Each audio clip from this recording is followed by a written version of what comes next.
Awalnya, teater di Indonesia berfungsi sebagai bentuk pemujaan. Seiring berjalannya waktu, fungsi tersebut berubah dengan seiring perkembangan zaman. Maraknya pertunjukan teater transisi pada masa kolonial Belanda menjadi salah satu alasan untuk berdirinya Gedung Kesenian Jakarta di tahun 1821. Hanya pada tahun 1891, teater ini mulai dikenal luas oleh masyarakat Indonesia, bertepatan dengan berdirinya Komedi Istanbul di Surabaya. Komedi Istanbul adalah teater hibrida di zaman kolonial yang dengan kompleks menggabungkan beragam warna kesenian di masa itu, kesusastraan, dan estetika Eropa dan Asia. Pada awalnya, Komedi Istanbul sering dideskripsikan sebagai versi Melayu teater musikal Eropa. Pada umumnya, pertunjukan meliputi cerita 1001 Malam, cerita rakyat, Eropa, dan opera, termasuk hikayat India dan Persia.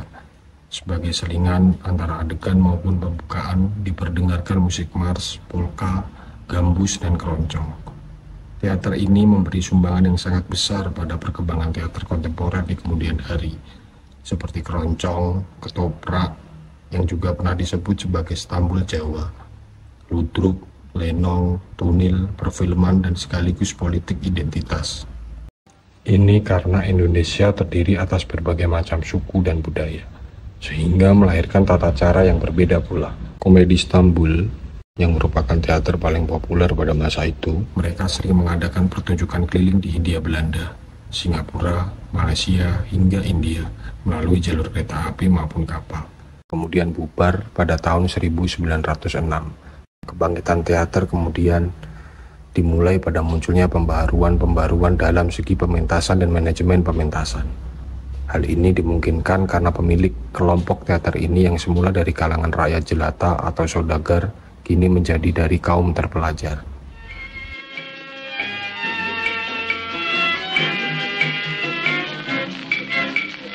Masa ini berawal dari hadirnya perkumpulan Dardanella yang menghadirkan pertunjukan berbahasa Melayu. Kemudian muncul juga grup teater Miseribut, ikut hadir dan sukses pada zaman kolonial di Indonesia. Dardanella yang dikenal sebagai perintis teater Indonesia modern. Rombongan sandiwara ini telah berhasil mengadakan tur keliling Asia, Eropa, dan Amerika. Salah satu lakonnya yang paling populer adalah Si Bongkok, yang ketika dipentaskan di Munich, Jerman pada tahun 1939. Mereka dikenal dengan sebutan The Malay Opera. Dardanella merupakan salah satu rombongan teater paling bersinar di pertengahan abad ke-20. Dardanella disebut sebagai perintis teater Indonesia modern karena menampilkan pertunjukan dengan pendekatan baru yang dinilai lebih sesuai dengan selera zaman. Kemudian pada tahun 1926 menjadi awal teater modern Indonesia dengan dituliskannya naskah teater Bebasari berbahasa Indonesia oleh Rustam Effendi. Bebasari lahir pada tahun 1926 karena keinginan para siswa di Mulu yang ingin mengadakan pementasan untuk acara sekolah. Naskah ini memang sempat dilarang oleh pemerintahan Belanda pada zaman itu karena mengandung sindiran terhadap pemerintahan Hindia Belanda. Karya ini menceritakan mengenai permasalahan kerajaan Maharaja Takura yang dirampas oleh Rawana, yang melibatkan masalah perjodohan antara Bujangga, putra Maharaja Takura, dan Putri Bebasari. Karya ini juga terdapat simbol-simbol yang menggambarkan Indonesia yang ingin merdeka. Upayalah diri, jadilah selamat. Pada masa itu, penjajah Jepang datang dan memperlakukan sensor terhadap karya-karya naskah lakon Indonesia. Saat itulah lahir berbagai seniman penulis naskah, seperti Usmar Ismail, Abu Hanifah, dan lainnya. Teater ini kemudian berkembang di masa penjajah Jepang sebagai bentuk dukungan terhadap pemerintah totaliter Jepang. Masa singkat tersebut dilanjutkan dengan pasca kemerdekaan Indonesia, dengan didirikannya Akademi Teater Nasional Indonesia oleh Usmar Ismail, Joyo Kusumo, dan Asrul Sani. Berperan dalam mendorong keaktifan kelompok-kelompok teater di Indonesia sekaligus mendidik calon-calon seniman teater bangsa.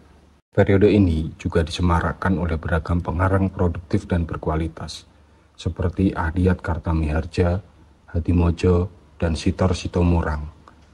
Perkembangan teater di awal kemerdekaan ini umumnya terdiri atas kisah-kisah perenungan atas jasa, pengorbanan, dan keberanian para pahlawan yang gugur memperjuangkan kemerdekaan.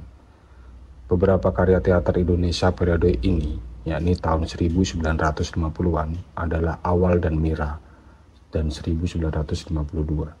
Sayang Ada Orang Lain pada tahun 1953, dan hanya satu kali, tahun 1956.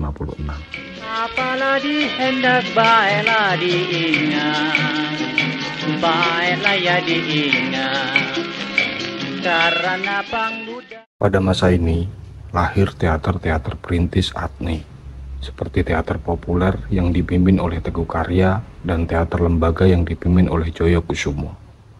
Masa ini ditandai dengan lahirnya Dewan Kesenian Jakarta, sayembara dan terjemahan naskah drama asing, dijadikannya Taman Ismail Marzuki sebagai pusat pendidikan teater. Taman Ismail Marzuki menerbitkan 67 judul lakon yang ditulis oleh 17 pengarang sandiwara, menyelenggarakan festival pertunjukan secara teratur, juga luka karya dan diskusi teater secara umum atau khusus. Tidak hanya Stanislavski, tetapi nama-nama seperti Brecht, Artaud, Grotowski juga diperbincangkan. Di era 1970-an, W.S. Rendra dengan bengkel teaternya yang dalam pengembaraan teaternya mementaskan naskah-naskah barat seperti Oedipus Sang Raja, Oedipus di Kolonus, Lysistrata, dan lain-lain, menggunakan pola teater rakyat yang sangat akrab dengan kebudayaan daerah. Tokoh-tokoh teater yang muncul pada tahun 1970-an lainnya adalah Teguh Karya, teater populer, Danarto, teater tanpa penonton, Adi Kurdi, teater hitam putih, Arifin C. Nur, teater kecil, Putu Wijaja, teater mandiri, dan Hendriantarno mendirikan teater koma. Pangmuda Tuhan, banyaklah ya semangat.